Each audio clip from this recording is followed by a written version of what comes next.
नमस्कार, I am Nidhi. Welcome to my channel yoga with निधि।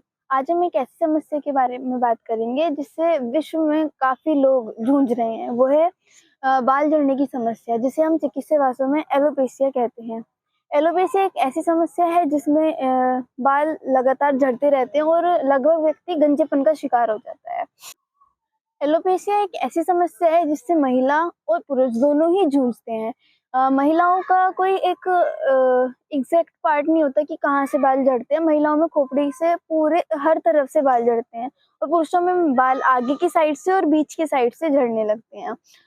पुरुष जो हैं वो लगभग पूरी तरीके से गंजे हो जाते हैं, पर महिलाओं में कुछ बाल रह जाते हैं, पर बहुत बुरी तरीके से बाल झड़ जाते हैं।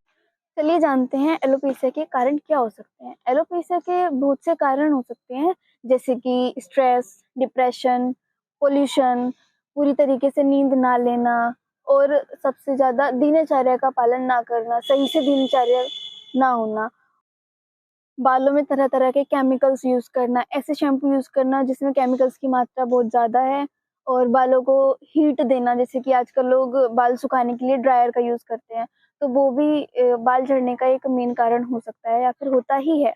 डाइजेशन बहुत ही ज़्यादा मेन होता है हमारे पूरे शरीर के मेटाबॉलिज़्म के लिए और एनर्जी वगैरह के लिए, और बाल हमारे शरीर का बहुत महत्वपूर्ण हिस्सा होता है, और अगर डाइजेशन पे असर पड़ता है तो सीधा बालों पे असर पड़ता है। तो डाइजेशन सही से ना होना भी एक कारण होता है बाल झड़ने का। और महिलाओं में प्रेगनेंसी के दौरान कुछ ऐसे हार्मोन्स रिलीज़ होते हैं जिनकी वज़ह से हमारे बाल झड़ने लगते हैं।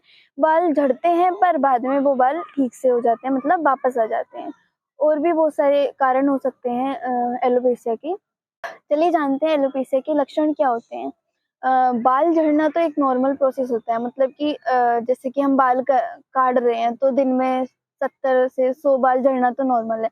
पर वहीं अगर हम कंघा कर रहे हैं और कंघा भर-भर के बाल उतर रहे हैं, हम सो रहे हैं, हमारे बिस्तर पे बाल दिख रहे हैं, जहाँ जा रहे हैं वहाँ बाल-वाल, कपड़ों पे बाल पड़े हैं, बालों से हाथ निकालते हुए बाल आ जा रहे हैं, तो ये जो होता है ये एलोपेशिया के लक्षण है या फिर एक इशारा है कि हमें अपने ऊपर ध्यान देना चाहिए या फिर एलोपेशिया हो चुका है हमें। खोपड़ी पे जगह-जगह पैचेस दिखना भी एक लक्षण होता है एलोपेशिया का। तो आज हम कुछ ऐसे आसन करेंगे जो इस समस्या को खत्म कर देंगे या फिर बहुत हद तक कम कर देंगे। तो चलिए स्टार्ट करते हैं। पहला आसन करेंगे हम उष्ट्रासन। उष्ट्रासन को करने के लिए सबसे पहले घुटनों के बल खड़े हो जाएंगे। दोनों पैरों में शोल्डर लेवल का गैप रखेंगे। तो ऐसे भी रख सकते हैं और फ्लैट भी रख सकते हैं। अब दोनों हाथों से अपने हिप्स को पर रख के सहारा देंगे और इनहेल करते हुए एक-एक हाथ को ऊपर उठाएंगे, इनहेल करेंगे और एड़ी पे रख लेंगे इस तरह से। दूसरे हाथ को भी इनहेल करते हुए उठाएंगे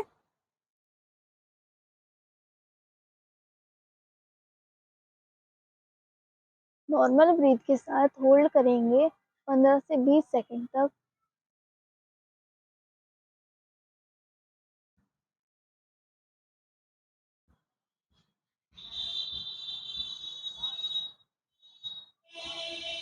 वापस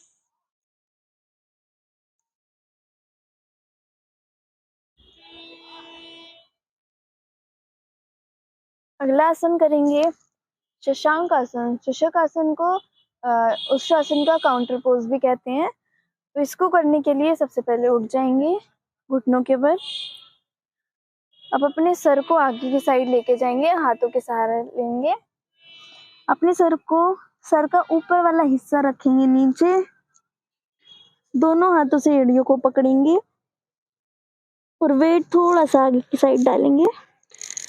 नॉर्मल ब्रीथ के साथ होल्ड करेंगे 15 से 20 सेकंड।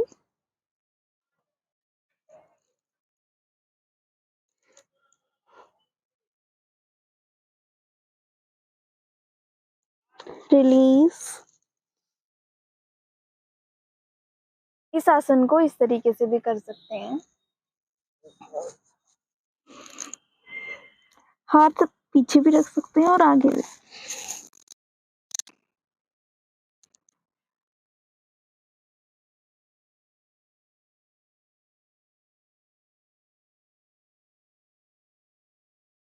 अगला आसन करेंगे पादहस्तासन। पादहस्तासन को करने के लिए सबसे पहले खड़े हो जाएंगे। अब इनहेल करते हुए दोनों हाथ ऊपर, एक्सहेल करते हुए सामने की ओर, और दोनों हाथों को पैरों के साइड में रख लेंगे और सर को घुटनों से लगाने की कोशिश करेंगे। कमर को स्ट्रेट रखना है और हम इस आसन को थोड़े से पैर मोड़ के भी कर सकते हैं। कमर नहीं मुड़नी चाहिए, पैर मोड़ सकते हैं इस तरीके से। होल्ड करेंगे 20 से 30 सेकंड तक।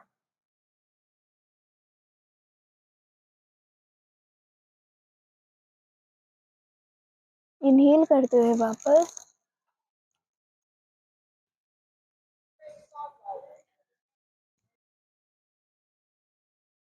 अगला आसन करेंगे मत्स्यासन। मत्स्यासन को करने के लिए सबसे पहले पद्मासन में आ जाएंगे। पद्मासन में आने के लिए सबसे पहले दंडासन में बैठ जाएंगे। अब राइट लेग को उठा के लेफ्ट की थाई पे रखेंगे।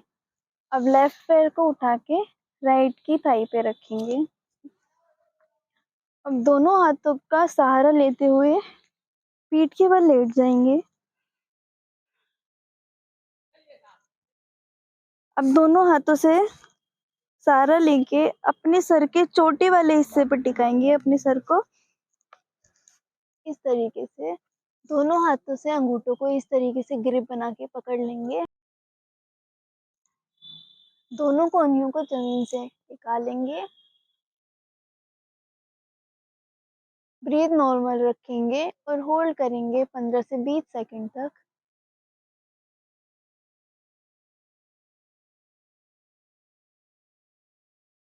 रिलीज करेंगे। हाथों से सहारा लेते हुए सर को नीचे कर लेंगे। अब दोनों कोहनियों से सहारा लेते हुए ऊपर की साइड उठेंगे और रिलीज।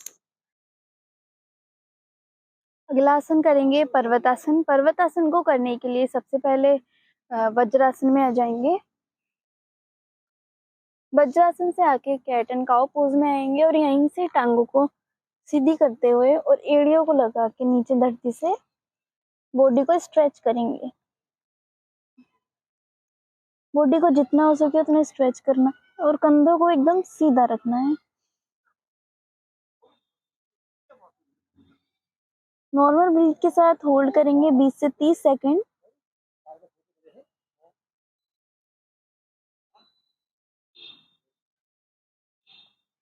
रिलीज करेंगे।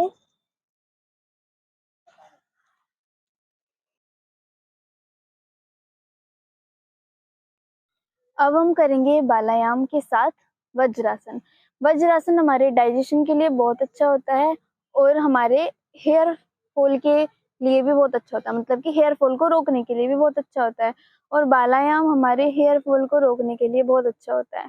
तो वज्रासन भी हम कभी भी कर सकते हैं और बालायाम भी हम कभी भी कर सकते हैं। वज्रासन खाना खाने के बाद 15 मिनट तक डेली करना चाहिए, जिससे कि हमारा डाइजेशन अच्छा हो सके। और वज्रासन हम कभी भी कर सकते हैं, बालायाम भी कभी भी कर सकते हैं। तो वज्रासन जब भी हमें करना है तो उसके साथ हम बालायाम कर सकते हैं या फिर करेंगे ही। और जब भी हमें बालायाम करना है तो हम वज्रासन कर सकते हैं। तो चलिए शुरू करते हैं बालायाम। वज्रासन में बैठ जाएंगे। अब दोनों हाथों की स्थिति इस तरीके से कर लेंगे और दोनों हाथों के नाखूनों से आपस में घर्षण करते हुए इस तरीके से 15 मिनट तक करेंगे कम से कम डेली। बालायाम को वैसे किसी भी पोजीशन में कर सकते हैं, पर हम वज्रासन में करेंगे क्योंकि वज्रासन हमारे डाइजेशन के लिए बहुत अच्छा होता है।